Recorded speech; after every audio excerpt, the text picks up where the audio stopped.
Hello, my good human. Welcome back to my channel. If you're new here, welcome. Thanks for joining us. And if you're returning, it's good to see you again. I'm Luana from luanarose.com, nervous system specialist. And here on the channel, I talk about all things trauma healing, nervous system health, and relational health.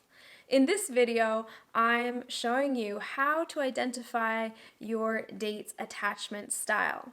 It goes without saying that getting to know someone in those initial stages has our oxytocin, that bonding hormone, swinging us into making decisions or flying past red flags that maybe we normally would stop and think about. So this video, getting to know your dates or the person you're seeing attachment style, is here to help you really start to notice patterns, the patterns within, of course, ourselves, because we got to take care of our side of the street, and the patterns with the person that you're getting to know. And hopefully it will empower you to make good choices for yourself and avoid some red flags or challenges along the way. Ideally, for yourself, you want to be embodying a secure attachment as much as you can. I know we don't get it right all the time, but it's always important to look at ourselves in the mirror before we look at the person that we're getting to know. This video is inspired by Dr. Diane Poole-Heller's book, The Power of Attachment. So if you're picking up what I'm putting down in this video, make sure you go and get her book and read more in depth about it. I'll link it up below for you. A little disclaimer before we get started: what I'm about to say in this video may have you thinking about the person that you're seeing.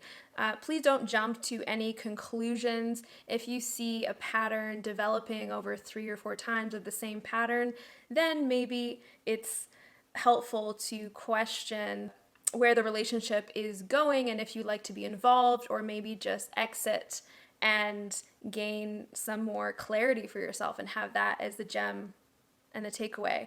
As a disclaimer, don't jump to any conclusions given the information that I offer you in this video. The bottom line is that anyone who is willing and open can learn how to embody secure attachment and have a healthy, prosperous relationship.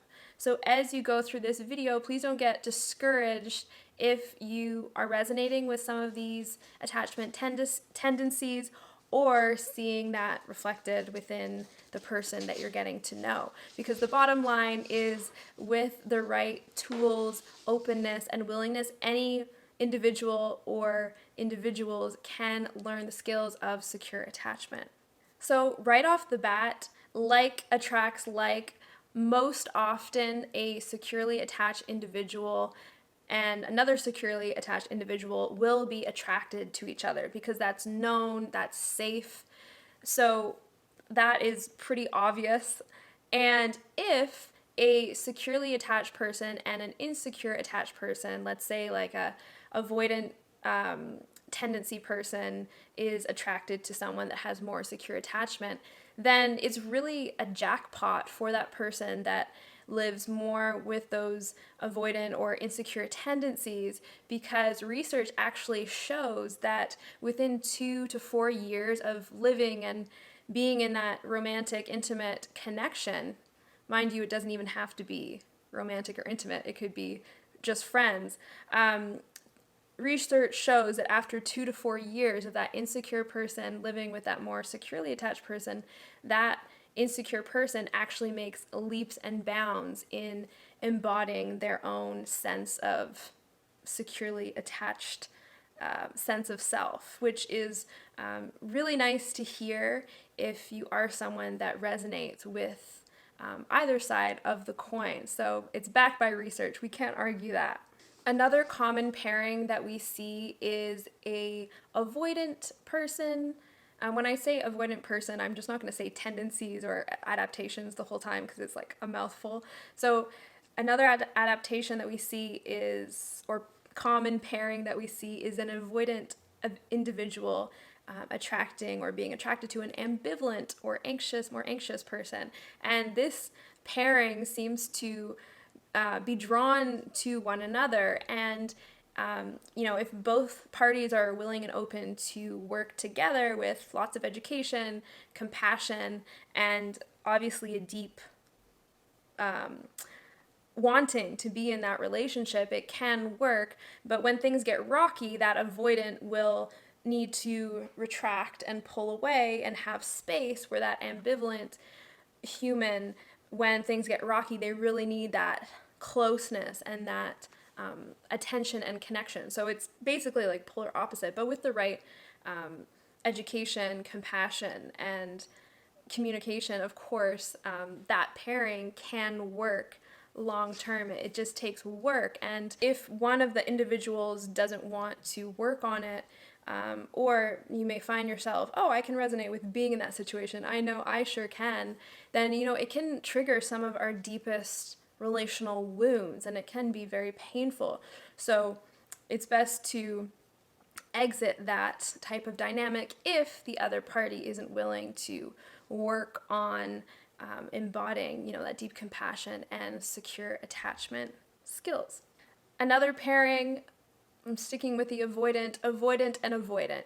Two avoidant tendency humans most likely won't be drawn to each other in a romantic relationship because there's simply not enough tactile stickiness and glue to keep them together. It's like two people quite introverted maybe and interested in their own internal experience, and let's say parallel play, or, and when I mean play, I mean like it can be like taking your dogs to the park together, or going skiing, or some other sort of parallel play like video games or something like that.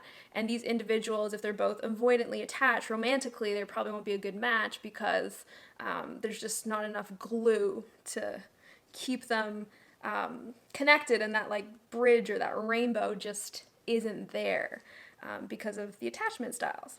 Disorganized attachment. If two disorganized humans get together in a pairing, like attracts like, it's highly likely, then it can feel like a war zone. It's one of those relationships that, it's like triggers are going off left, right, and center. It's like walking on kind of a minefield, and it can be highly dysregulating or stressful unless one of the individuals doesn't get triggered at the same time the other one does, and one of them, of course there has to be reciprocity, one of them can stay grounded enough, regulated enough to kind of be that sounding board and have that steady, secure base, emulate that sense of secure attachment for that other person if they're getting triggered. So of course it has to be a two-way street. It can't just be one person in the relationship doing that, because that person would probably get very burnt out and tired and want to leave for their own sake. So that's a disorganized pairing. So you can, with those examples, you can imagine what the other mixes may be, like avoidant, disorganized, or securely attached and disorganized, something like that. As you start to experience patterns in relationship with this person you're getting to know, or perhaps are already dating, you can have a better clarity and empowerment, essentially, to choose if you like to stay in this relationship and work on things together so that you can work to embodying that secure attachment, or you can choose to leave and take away the clarity of your needs and your desires in a romantic partnership. It would be nice if we could see secure attachment as clearly as a Toyota car. It has that sticker on the back. It's super clear and easy to read. Well, unfortunately, humans are a little bit more complex than this. So securely attached humans don't look or dress a certain way, or listen to a particular type of music, or come from a particular type of religion or background.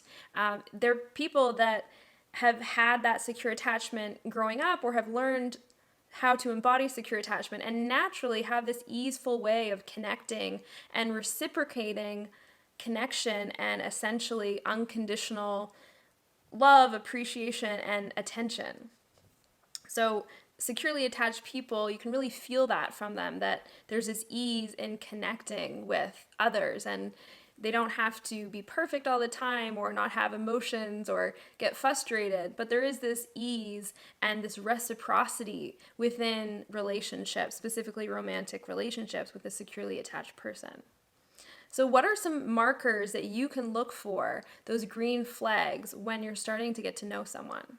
Are they playing games? Are they following that standard dating advice of don't text so and so back for X amount of hours or days because you may come off too needy or too available? La di da. There are no game playing or manipulation with a securely attached person. If they like you, they like you. And if they don't, they don't. They'll be straightforward and honest about it.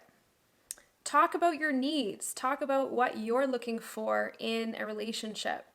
Talk about your desires, your aspirations, your long-term goals, and see how they respond. Someone who is securely attached will lean in and want to understand more about you, your views on the world, and your needs, what's important to you. If someone is exhibiting more of insecure attachment, that might stress them out hearing about what you want out of life and out of a romantic relationship. Assess their responsiveness. We're in the digital world, social media, texting, all of the above, and assessing their responsiveness really kind of demonstrates, okay, are they someone that is pretty consistent with communication, or do they leave it a few days or weeks before they respond? That shows really, if you're on the receiving end of waiting a few weeks to hear back from someone, that clearly shows kind of where they're at and in terms of having you as a priority in their life. If they have to cancel for something, what do? Do they own up to it and say, hey, I need to cancel tonight, I'm so sorry, make plans? And do they pick up the phone and call you? Someone recently did that for me. They picked up the phone and I was like, wow, like this is, to actually pick up the phone in this day and age and be like, hey, I'm sorry, I'm going to be late, or I need to like reschedule for next week. That's, a green flag of this person is embodying those secure attachment skills, that sense of security. How do they treat you? How do they treat you in public when you're out together? Do they introduce you to their friends? Do they seem proud to be walking by your side? You can, even assess this within the first few times you spend time together. It's pretty straightforward. Just like how they care for you. How do they care for themselves? Do they have positive self-regard for themselves? Do they talk to themselves in a kind of mean, negative way? Or for their dog, how do they talk to their animals, their pets? Most people have pets these days. How do they talk to their animals? That it might seem kind of irrelevant, but from my books, it really demonstrates how they will treat others, right? Do they show signs of protecting you? Do they want to keep you safe in the world? Do they demonstrate by their actions, their physical actions, are they interested in keeping you safe, keeping your physical sense safe, and also your emotions away from hurt, like abandonment or betrayal?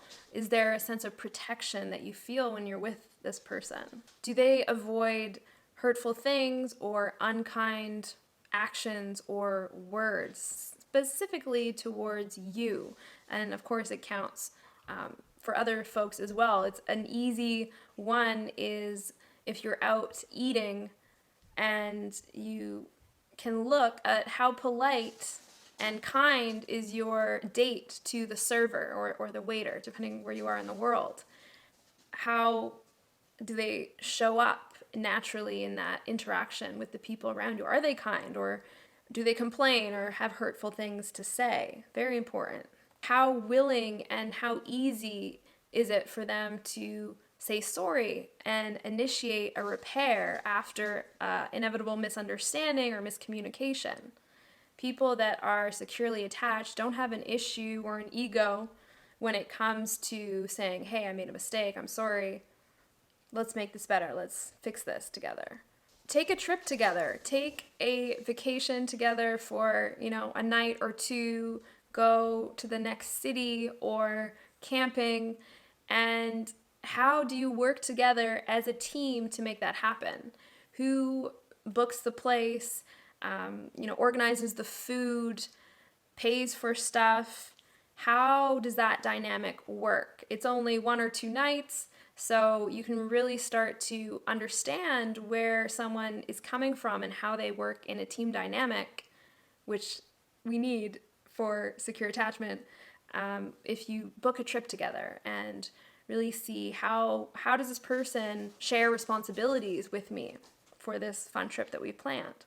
When you have a rift or a rupture, an argument, how easy is it for them and for yourself really to take responsibility for your part and their part in the whole? It's actually very helpful early on in relationships to have little arguments or misunderstandings come up, because it's an opportunity for both individuals to really embody those secure attachment skills or show their true colors. And hopefully what I share in this video will help you kind of determine, hey, I actually appreciate what I'm seeing, appreciate what I'm being on the receiving end and the giving end of this, getting to know this person, and I would like to continue to get to know them.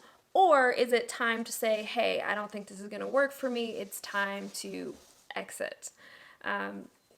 Of course, there's no be-all, end-all if some of these things happen once or twice.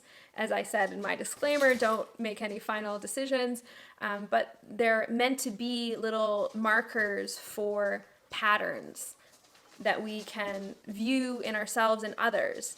Insecure attachment versus secure attachment.